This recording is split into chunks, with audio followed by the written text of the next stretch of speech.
Hello, everyone, and welcome back to day 2 of the upEND virtual convening, How We End Up, A Future Without Family Policing. My name is Kristen Weber, and I'm a senior fellow at the Center for the Study of Social Policy and one of the organizers of the upEND movement and this convening. Yesterday was an amazing first day. On the main stage, we heard a dynamic, thought-provoking conversation between human rights lawyer, writer, and organizer Derica Purnell and legendary scholar and activist Dorothy Roberts. We also heard an incredible panel that explored the racism and harm of mandated reporting laws and how we might organize to work differently. All these events on the main stage from yesterday have been recorded and will be available on the upEND YouTube account, most likely today. So if you've missed these conversations or want to share them with others, or like me, just want to go back and listen to them again, don't worry. You can access what happened easily. Just as a reminder, although auto-generated captions and multi-language subtitles are not available during this live stream event, they are available after the event has been recorded. Like yesterday, today's main stage events will also be available in the video archive of the upEND YouTube account. We are only recording the main stage events with our panelists and speakers, not the other session spaces on this platform where we hope you also visit. Yesterday's chat on the main stage and in the session spaces it was super active. And so thank you. We want to be in community with one another and learn from each other. Many of you introduced yourselves in the chat, and I encourage you to do so again today. Others of you shared links and resources in the chat. We are capturing all of those resources and we'll share them out. So keep dropping your knowledge and other ideas you have. We also hope that yesterday you met new people in the networking or session spaces. The networking space is a way to randomly meet people one-on-one, just for a very short period of time, like 3 minutes, 4 minutes. So venture over there and meet someone new. Also, feel free to directly message someone you know or who you've always wanted to meet, or somebody who you've heard about. And you can go over to the people section in order to do that. We purposefully chose the Hop-In platform to facilitate ways to be in community with one another. We urge you to keep connecting with one another and learn about what people are thinking about and innovating around. I also hope that many of you were able to participate in the creative space with our artist in resident, Benjamin Lundberg Torres Sanchez.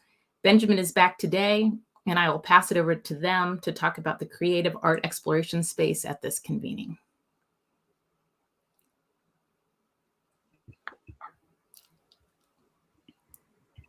Hi, Benjamin. Hi, Kristen, and good morning or good afternoon to wherever you are in the world. It's so exciting to have seen people join us from all over, friends and comrades. So welcome. I have a few things that I want to share today. But first, I want to say that I'm a light-skinned person with dark hair and dark eyes that's wearing their hair up in a messy bun, 2 dangling yellow woven earrings, and a dark blue hoodie, sitting in my studio surrounded by art in progress and white metal shelves with a lot of disarray. I use they, them pronouns, y ella cuando estamos hablando en español. I'm coming from occupied and unceded lands of the Munsee Lenape, the Canarsie, the Hunkachug, the Matinecock, the Shinnecock, the Rockaway, and the Haudenosaunee Confederacy, and respect that many Indigenous people continue to live and work on this land and acknowledge their ongoing contributions in this area. I pay respect to all of the ancestors, past, present, and to their future generations. So with that, I'd just like to share a few things about the space today. As promised, there's some new things to play with. So 2 new spaces have been built within the Miro board. One of them is called Who Are We Together? So just as Kristen was saying, like, we're really excited for the Hop-In platform and the ways that it allows people to meet and connect. There's a space for you to physicalize some expressions about yourself and place yourself in relationship with others within the Miro board, thinking about statements you might make about yourself that are true and some ideas or dreams or imaginings you have about your role within this movement space that we're trying to collectively build and lift together.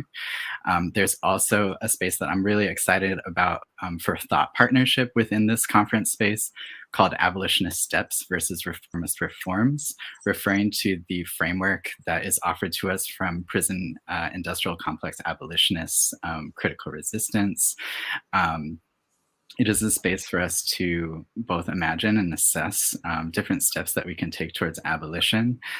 We heard many people refer to this kind of work in panels and shares yesterday, specifically when Derica Purnell said, will this effort undermine and reduce the power of the present system?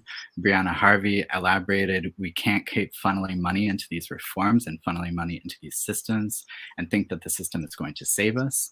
And Joyce McMillan also spoke about taking actions to shrink the system out of existence. So I'm really excited for the ways that we can be thought partners with each other in that space. As a final set of observations, I'm really excited for the expression of all the guiding principles and values that I see in the True North section on the Mira board. I want to lift up one in particular that was really an amazing contribution yesterday, to also invite people to get really specific and concrete.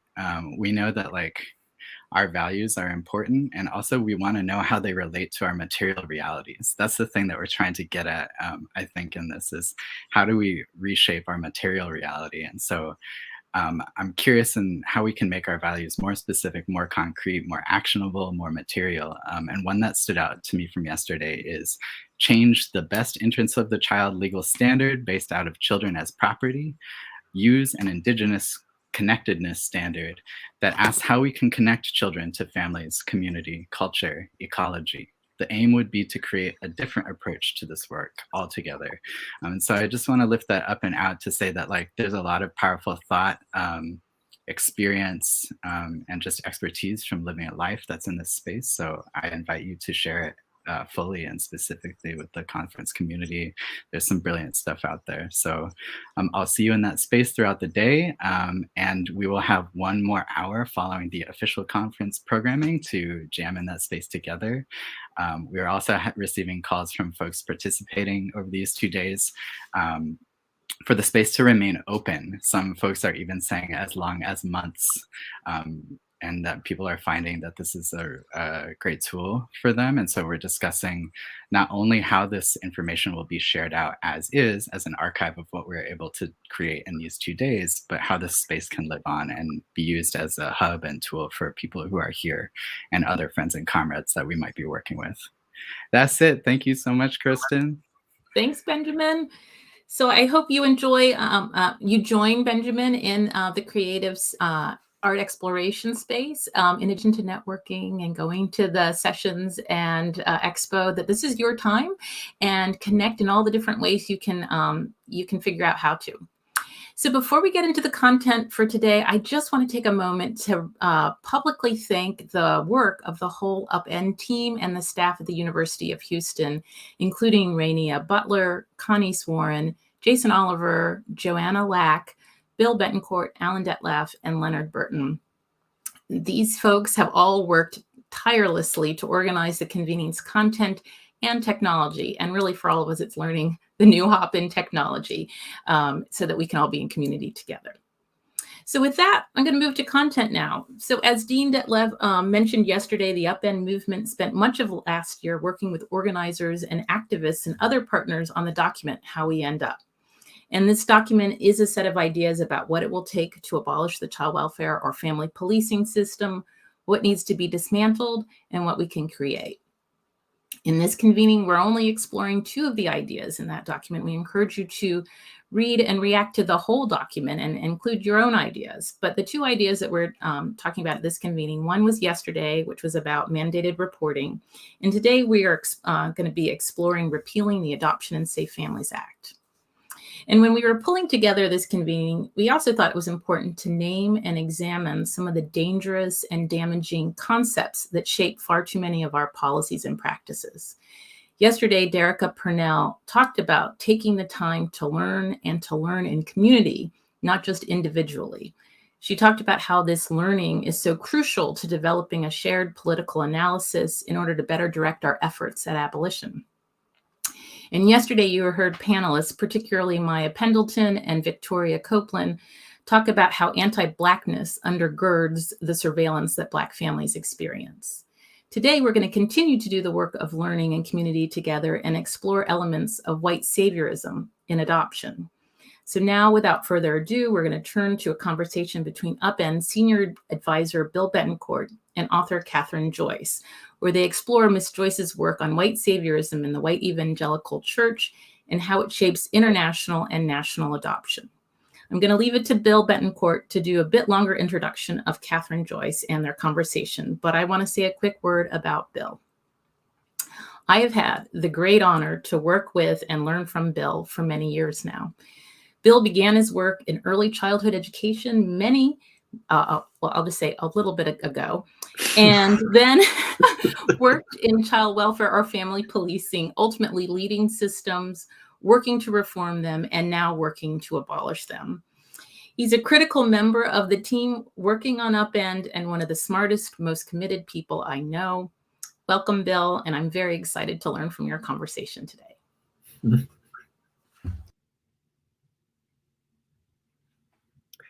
Well, thank you, Krista, for that very kind introduction. I appreciate it. By way of introducing this discussion we're going to have around white saviorism and adoption, I think it's important to review briefly the historical context of this. The legacy of settler colonialism was grounded in the use of religion and a gospel that it was God's work for the white man to civilize non-white people. And this was used to justify the taking of land and resources, as well as slavery and genocide, as we know. Excuse me. The idea of the white savior was reiterated in Rudyard Kipling's poem, The White Man's Burden, published in 1897, honoring Queen Victoria and the work of the British Empire. Remember, the sun never set on the British Empire. They did all this civilizing.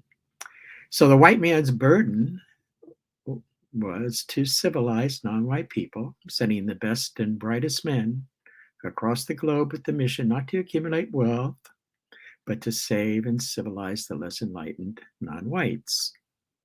This poem was rewritten in 1899 to exhort America to take over the Philippines and civilize those non-white people, and ultimately served as justification for U.S. imperialism, America as the new moral arbiter, continuing the work of the British Empire.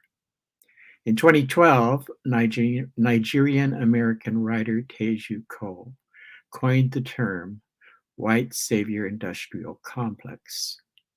And he said, the white savior supports brutal policies in the morning, founds charities in the afternoon, and receives awards in the evening.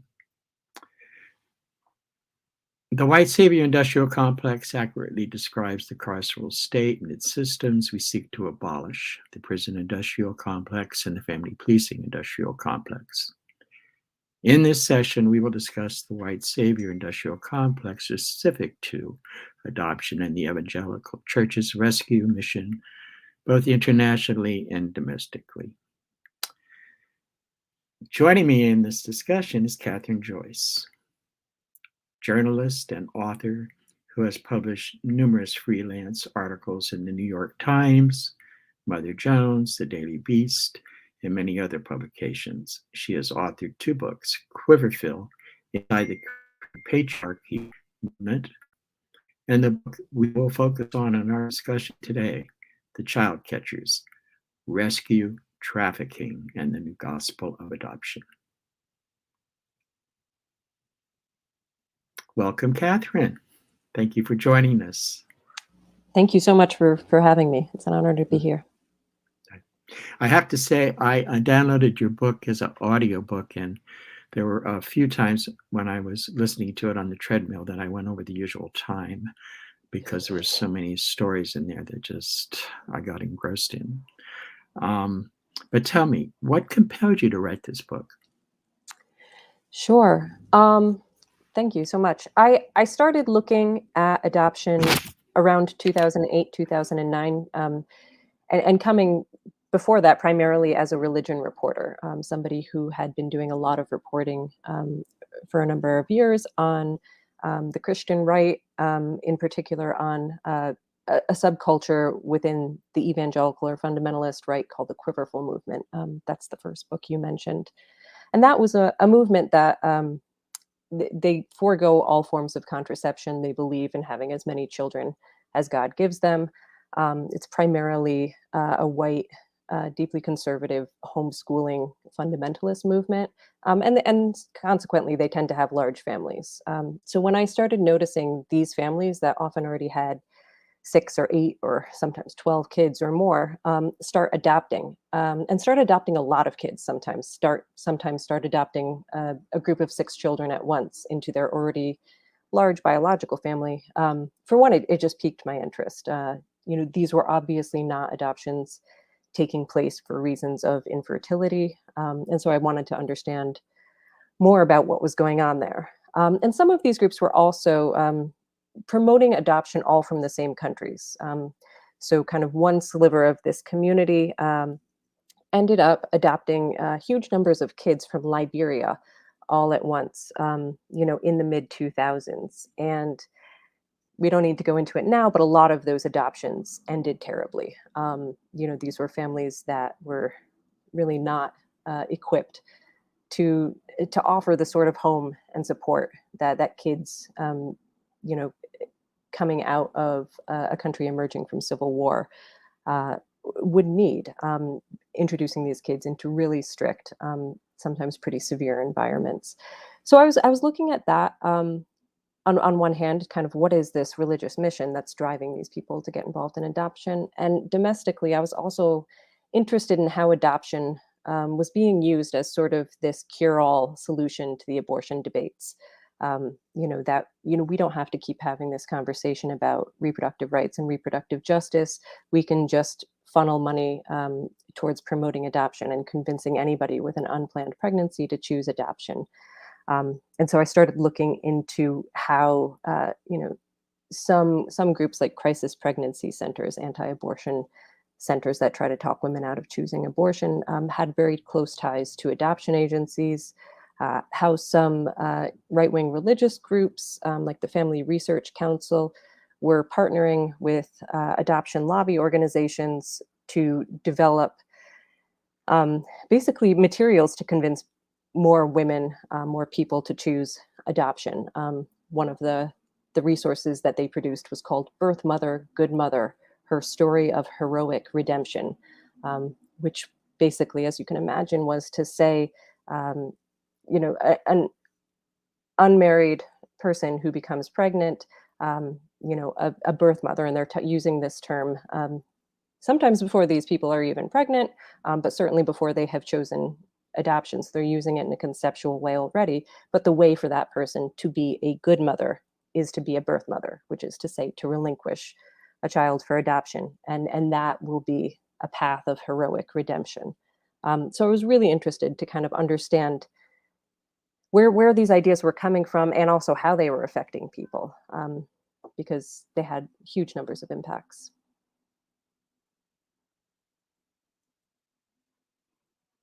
Talk about how, as you investigated all of this, you came into looking at the rescuing and in particular the trafficking aspect of the movement that happened.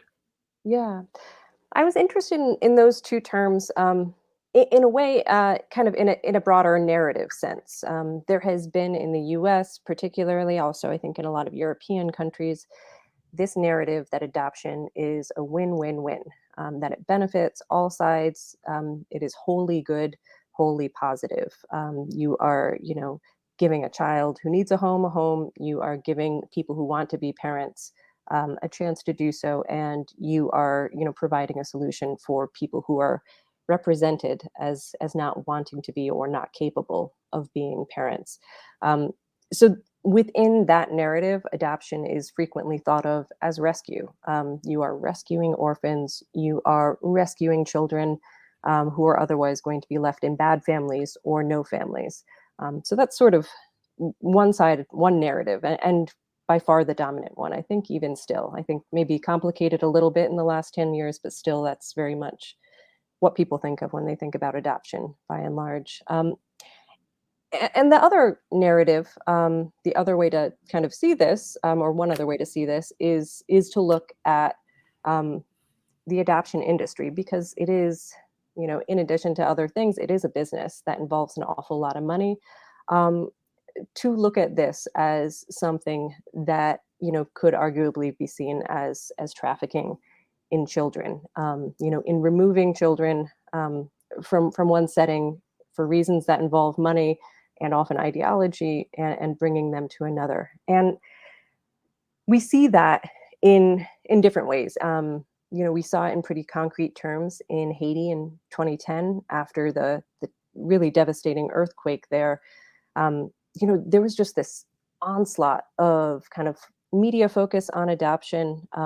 Almost, half of the stories about the earthquake, it seemed, were about how it was bringing this silver lining that more adoptions would now take place, or adoptions that had been sort of stalled would now be streamlined. And then in the midst of this, there was the story that became very notorious of a group of US missionaries going down to Haiti, getting themselves a bus, going around to different villages, and working with different facilitators to tell parents, cholera is coming. It's going to be a terrible place for your children to live for a long time. Send them with us. We'll take them and give them a good education and keep them safe. And it turned out, their actual aim was to transport those kids across the border into the Dominican Republic, where they were setting up an adoption facility that was going to have, guest houses for US adoptive parents to come and stay and meet children and, perform adoptions. So that was, I think, one moment when I think it sort of interrupted that dominant narrative of rescue. And around the world, a lot of people were like, whoa, wait a second, like that's not a legitimate thing. You can't just be, taking these children and running them across the border and offering them for adoption. But, in less dramatic, less obvious ways, that sort of thing was happening in a number of other countries. There were stories of outright kidnapping in the adoption boom that happened in Guatemala. When that adoption boom kind of closed because of all of these scandals that came to light, it moved to Ethiopia, where a new adoption boom started. And you started to hear stories and sometimes even see videos documenting how representatives of US adoption agencies were just kind of going out and trawling the countryside looking for adoptable children, sometimes in really misleading ways, telling parents, do you want your kids to go get an education in the US? And then they'll come back when they're an adult and they'll have an education and they will be in a much better position to help their family. And sort of playing on a real cultural disconnect in what different cultures, how different cultures think about the concept of adoption, because the US concept of adoption is not universal by any means. And excuse me, I remember in your book in Ethiopia in particular, referencing how a rationale was used for the taking of infants from Ethiopian women not being particularly damaging to the infant. Rationale that said that because the likelihood of children surviving in Ethiopia was low, and that mothers in Ethiopia really didn't bond with their children the first few months for that reason. So if we take them, there shouldn't be a significant impact on that particular issue. Is that right? Yeah, absolutely. I was speaking there, I was interviewing an adoption agency representative who actually worked for the same agency that was caught. There was a videotape of them going out and basically recruiting for adoption in a really kind of grotesque way. And I was speaking to a different employee of that organization, a white woman. It was a US agency. She was actually from South Africa, but she was kind of representing an American agency there. And she just flat out told me, you can't compare first world families and third world families. It is not the same bond. It's not the same affection that's present here. These women are so traumatized by extreme poverty that they are just kind of operating on a level of survival, and they don't bond with their children in the same way that people in America bond with theirs. And she said this to me, in front of two Ethiopian journalists, two Ethiopian men who I was working with. And you can imagine that they found this wildly inaccurate. Well, and in all my years working in the family policing system, this whole issue around bonding has been open for argument over time. Continues to be that children, yes, there's an issue around bonding, but children can bond to other people, and so there's parallels here around the stigma of single parents, the stigma around do they really bond? Are they able to bond? Moms, that sort of thing that continues to happen in this whole movement. Let's talk about this term orphan, because as you in your book looked through all of these things that were happening, here we're going to be having a discussion later on following this around the Adoption and Safe Families Act. And one of the things that we talked about in that development of that act, and many of us who argued against it, was that the way it was set up would establish a lot of legal orphans, that it was putting timelines in that were just unrealistic to how we should be imagining the ways we work with these situations. Yeah, absolutely. And in the adoption reform world, people actually use really similar terminology. They talk about the creation of paper orphans, that you have just, by virtue of documentation, you have declared somebody an orphan who is not an orphan in any way that we would conceive of. To answer that, I just want to note that, while I started, as I explained, looking at this issue because I was kind of paying attention to this small sub-community with large biological families that then started adopting, dozens and dozens of kids from Liberia at the same time. By the end of the 2000s, this had really blossomed into a much bigger movement.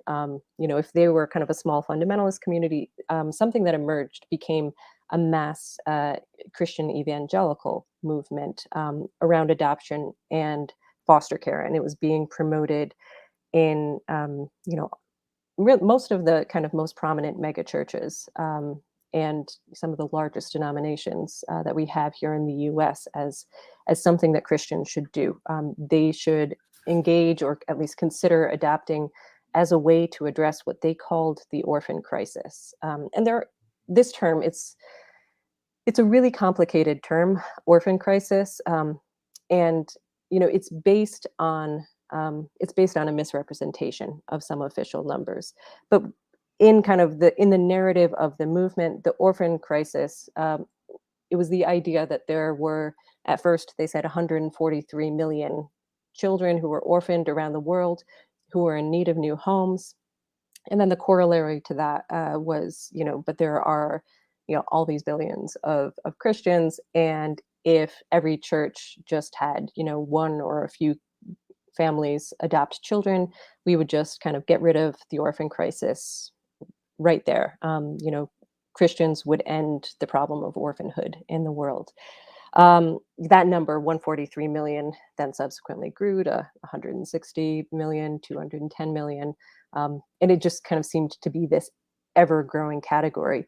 But the basic problem with it, whatever number you choose, is that it's severely misrepresenting what that number, where it actually came from, what it was meant to mean.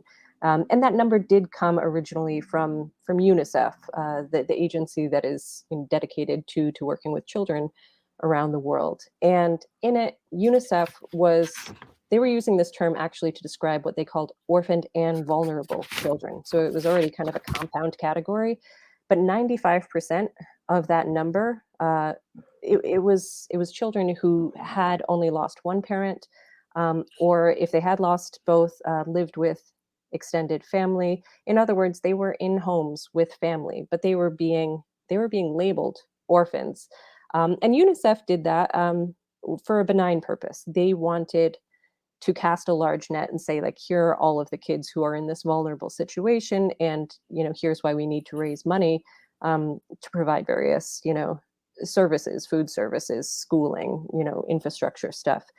So they were not conceiving of this term as being anything related to these are kids in need of new families. But that message really just got kind of simplified down to the idea that there are 143 million or 210 million kids who need new families, and will you step up and be that new family? And so you started to see kind of that term become really elastic.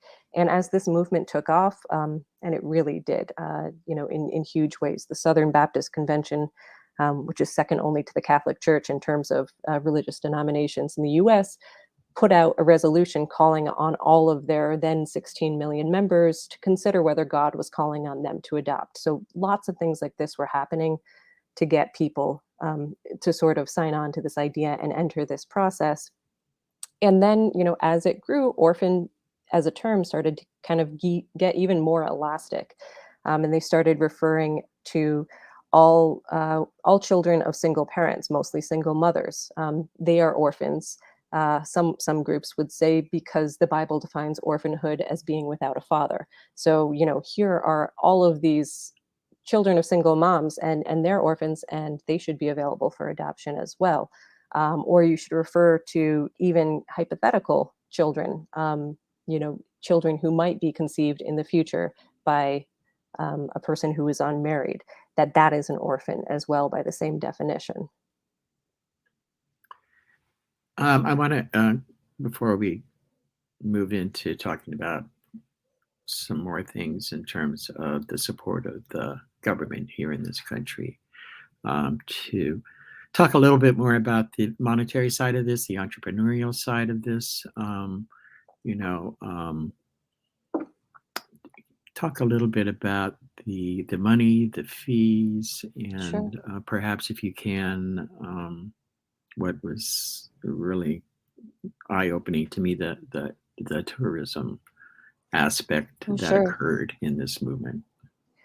Yeah, absolutely. Well, at the time that I was reporting on this, which was, around 2008 or 9 till 2013, 2014, the going rate for most international adoptions was between $30,000 and $50,000 in total fees. And it's not as though all of that money gets, sent abroad, and it's just kind of a neat exchange, and the family, the prospective adoptive family, will get their child. It's, a lot of it stays in the US, but a lot of it does end up trickling down in different ways, whether through kind of direct adoption agency support of orphanages. A lot of times adoption agencies are really actively involved in setting up orphanages or supporting ones that already exist, which starts to create a sort of pipeline relationship, because the adoption agencies are making their money through adoption. They are partnering with these orphanages, that, sometimes are caring for children who legitimately, do not have somebody else in their life to care for them, but a lot of times ended up starting to, kind of go out and look for the sort of children that were basically in demand from the US, or mostly from, US or European countries. So they started to sort of look for ways to fill that demand. So that money that was coming in began to have a really corrupting influence on, how children were being treated, or kind of, how they were being categorized once they were in orphanages. It also, it spurred the creation of a lot of new orphanages. And as, one UNICEF expert in Ethiopia told me, basically, if you build an orphanage, they will come. It becomes a self-fulfilling prophecy because you are setting up something that is offering, usually free food and education in an impoverished area where there is not otherwise often, access to free schooling, where families who fall into crisis might not have, much more of a social safety net. So the orphanages kind of become the social safety net. But once kids are in there, they sort of get put onto the beginning stages of an adoption pipeline a lot of times. And then, there is also this other aspect of what experts call orphanage tourism, or sometimes it's kind of in this broader category of voluntourism, where people kind of go on vacations, and as part of, one thing that they do when they're not going and seeing sites is they will go spend a day or a week at an orphanage, and they will go, a lot of times they pay for that privilege. So, they are expected to make a contribution to the orphanage for the privilege of coming. And then, I am sure that this plays out in, as many ways as there are people. What you started to see in the 2000s, the aughts, was, lots of social media pictures of US tourists or European tourists posing with children of color in orphanages in various places around the world, particularly in Africa, since that was becoming sort of the center of the adoption boom at that time. And, that's, I think, probably for most people a bit distasteful in and of itself, but there's also concrete reasons why it's harmful. If a volunteerist is coming and staying in an orphanage for a week and playing with the children, or sometimes if they come and, they're spending a month there, they're on like a mission trip from their church, and they're, just staying in this town or this city, and they're spending a month there. A lot of times they will form deep connections with the kids who are there. They will become extremely close. Sometimes it could be, an almost parental relationship, or depending on the age, maybe more of a sibling relationship, but close relationships there. And then when that person inevitably leaves, this is breaking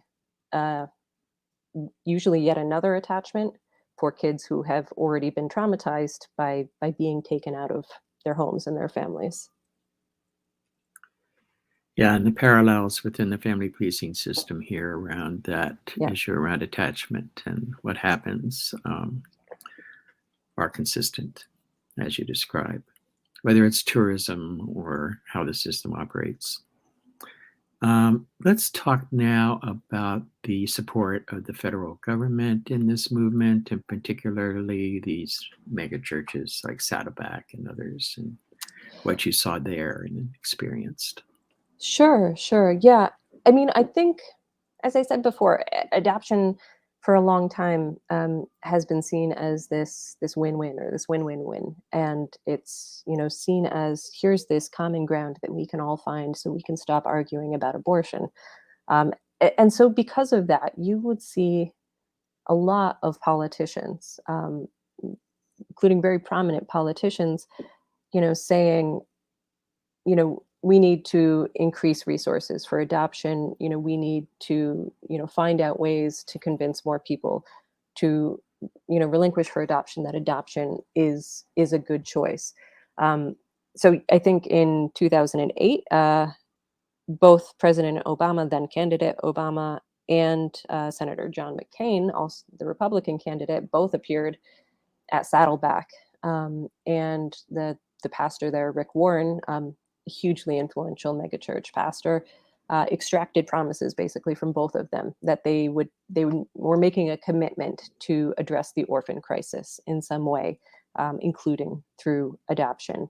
When Obama later went and, did speaking engagements at places where his presence was controversial. If you remember, there was a big controversy when he went and spoke at Notre Dame, because anti-abortion protesters were saying, how can he be coming to this institution that upholds, Catholic principles of, opposition to abortion?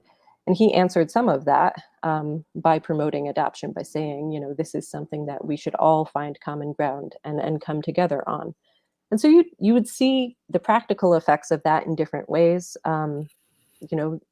There has been lots of legislation that is designed to make adoption easier to make it, so-called easier for people to adapt, which usually means kind of streamlining safeguards and regulations. In the aftermath of the Haiti earthquake, a lot of US politicians, from the local level to the federal government, got involved in expediting adoptions out of Haiti, including a number that were in no way legitimate. In no way had the parents even signed off on the idea that they were relinquishing their parental rights. So you could see this in different ways. There have also been, big grants to basically provide training to different organizations on how they can present adoption as a better and more loving choice that parents can make.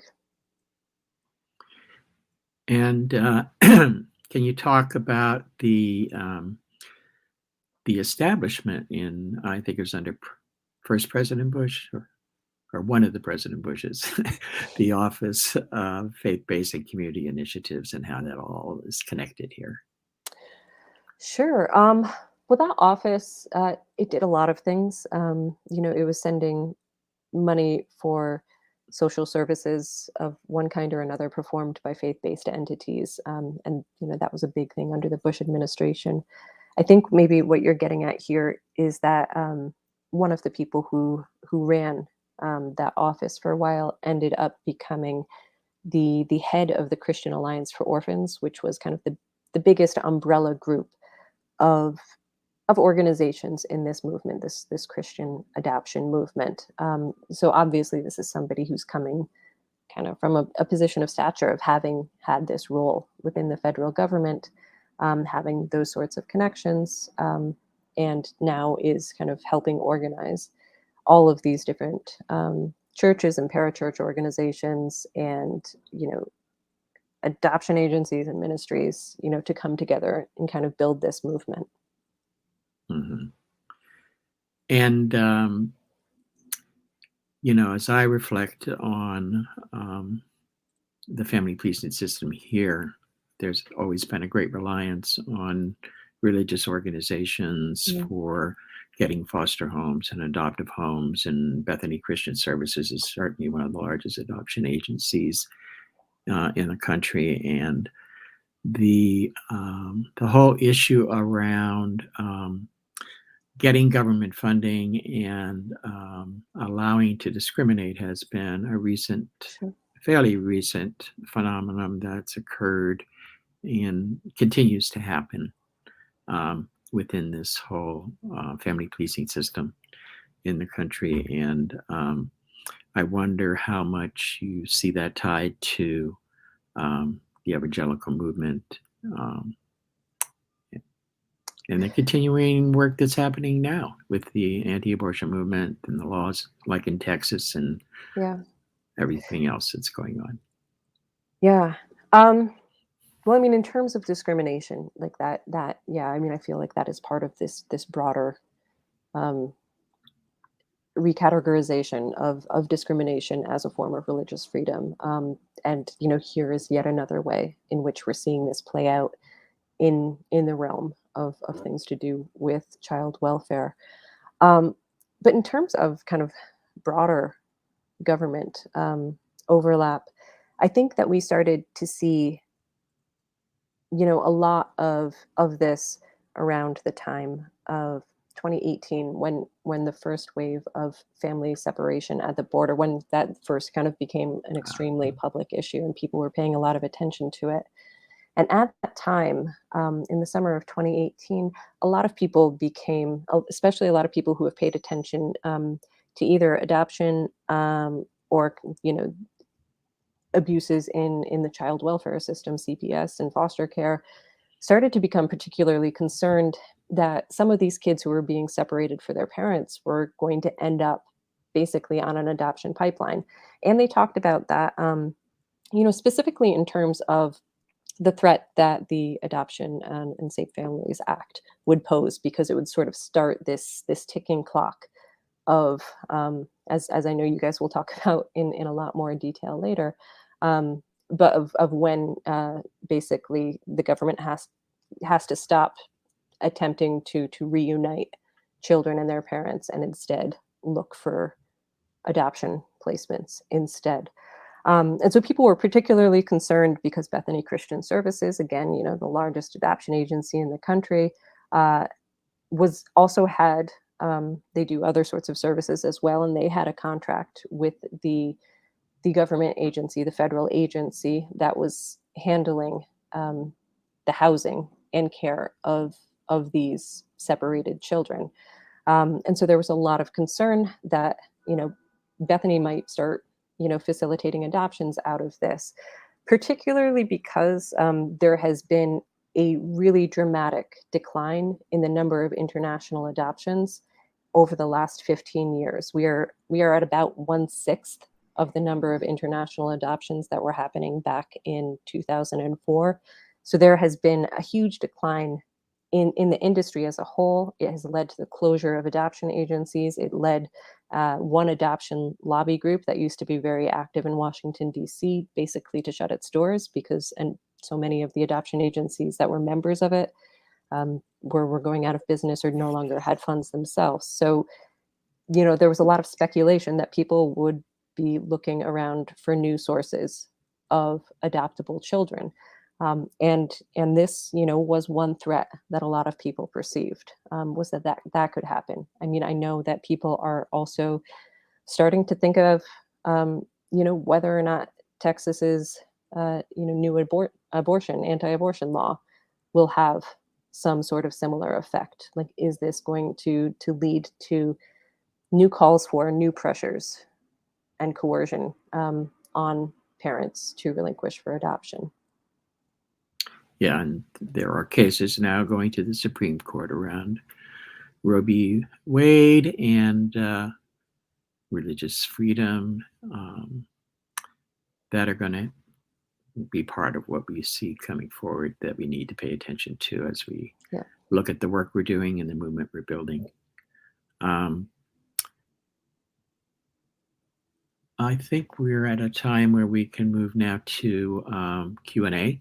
So if anybody has questions, please submit them, and I'm glad to answer them over the next portion of this presentation. Could you speak more to the financial incentives for adoption within the United States? That's an interesting question. Well, there are different types of adoption.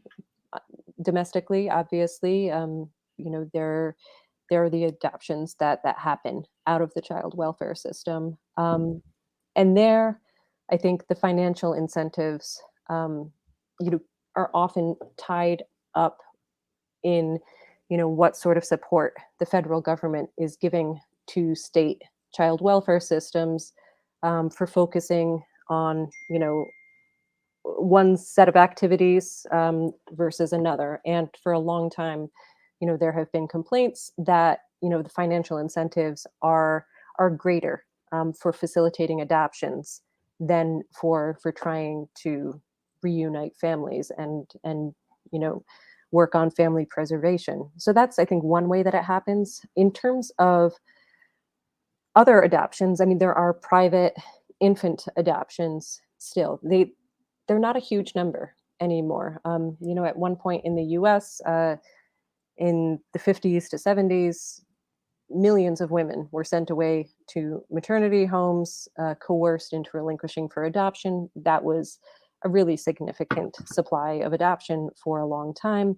And then after Roe v. Wade, after kind of social mores changed and there was greater acceptance of single parenthood, that stopped being a choice that many parents chose.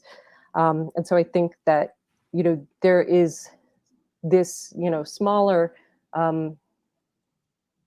this kind of smaller industry of private usually infant adoptions, you know, that often involves adoption agencies, sometimes that work with groups like crisis pregnancy centers to match a pregnant person with a prospective adoptive family. And it builds a relationship that some of the people who I've spoken to have compared to surrogacy, that they basically are made to feel that they are carrying the child for this family. There starts to be a lot of pressure on them that they really don't have the right to change their mind, even though legally, of course, they absolutely do. But that gets enforced in different sorts of ways. But sometimes, money is brought into this, because usually the prospective adoptive families are paying for the pregnancy related expenses, and sometimes that's sort of padded to become something that's more like a payment than just covering expenses. And so there starts to be this sort of transactional nature to it as well. And just to say quickly, I did some reporting in 2015 on some private infant adoptions that were happening in Northwest Arkansas, where there is a huge diaspora community of people from the Marshall Islands who have a kind of unique immigration and citizenship status. They're sort of in between those two. And, a lot of these women, I mean, this is a community that, is largely low income. A huge number of people in this community are working in Northwest Arkansas's poultry industry. And in that context, these private adoption attorneys started brokering these adoption agreements with women in this community and prospective adoptive families. And it basically became common knowledge that you could get $10,000 to $15,000 if you agreed to relinquish a child through one of these adoptions. And unsurprisingly, that became extremely corrupt, extremely fast. Pregnant women were being flown over from the Marshall Islands to relinquish here in the US. Last year, one of the adoption attorneys who was involved in this was actually sentenced to prison. It was so blatant. Yeah, and I'm sure the Adoption Safe Families Act incentives will be discussed later, but here we have a question from Rebecca Amati. Do you believe the push to adopt children of color stems from a need to whiten populations of color, especially when considering the right-wing fears of the great replacement of the white majority in the Western world? Great question. That is a great question. Well, I mean, I think there's just a historical reality to that. The Indian Adoption Project was basically premised on whitening Native American children by, taking them out of their homes and their families and their culture and putting them either in these often pretty awful boarding schools or adoption placements with white families. This was something that, a part of a larger process that had gone on for, well over 100 years, that started, some of the first Indian boarding schools that were started in the 1800s were organized around the principle that you had to kill the Indian and save the man. And so that's kind of just, I think, baked into some of this.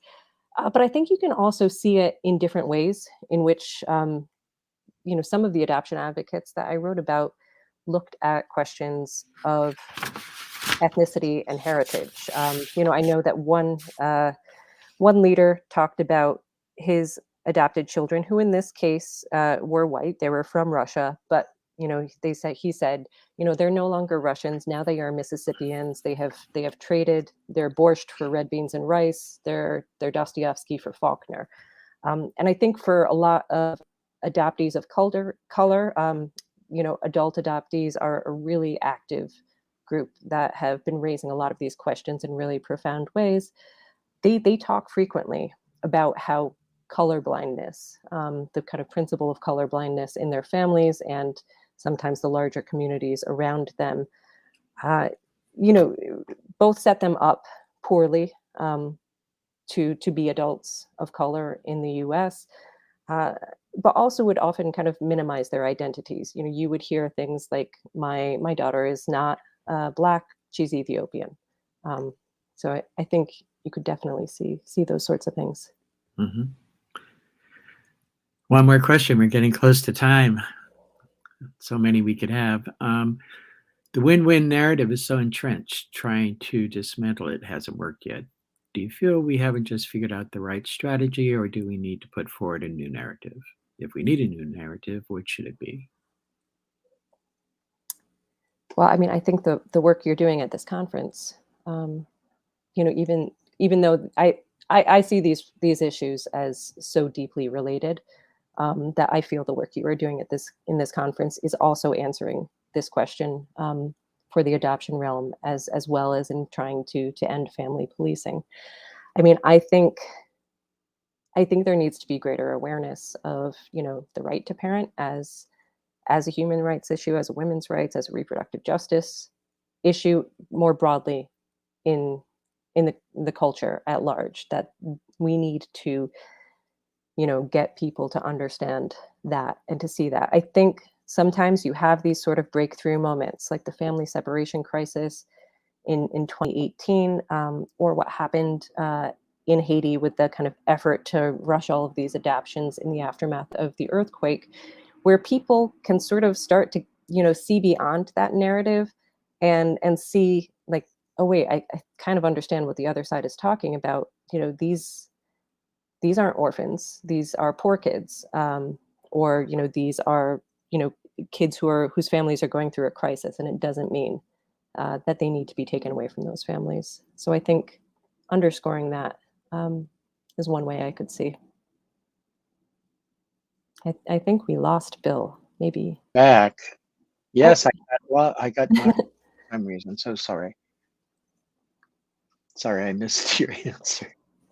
I was just saying, I think that I think trying to underscore the idea that, things that we call the orphan crisis, like it is usually just a poverty crisis. And the way to address poverty is not to just remove kids from poor families, whether through adoption or through, family policing and the child welfare system.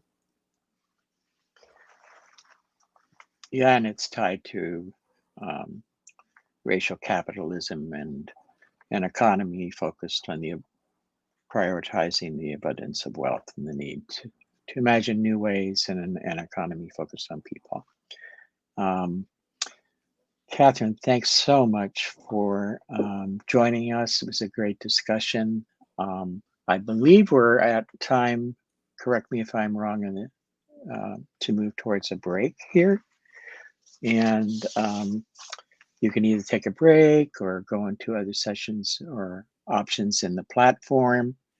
And as you do take a break and whatever, I'm sure you've heard themes in this conversation about the connection with this whole global economy and this whole global movement to what we're talking about here in terms of the abolition of the family policing system in this country.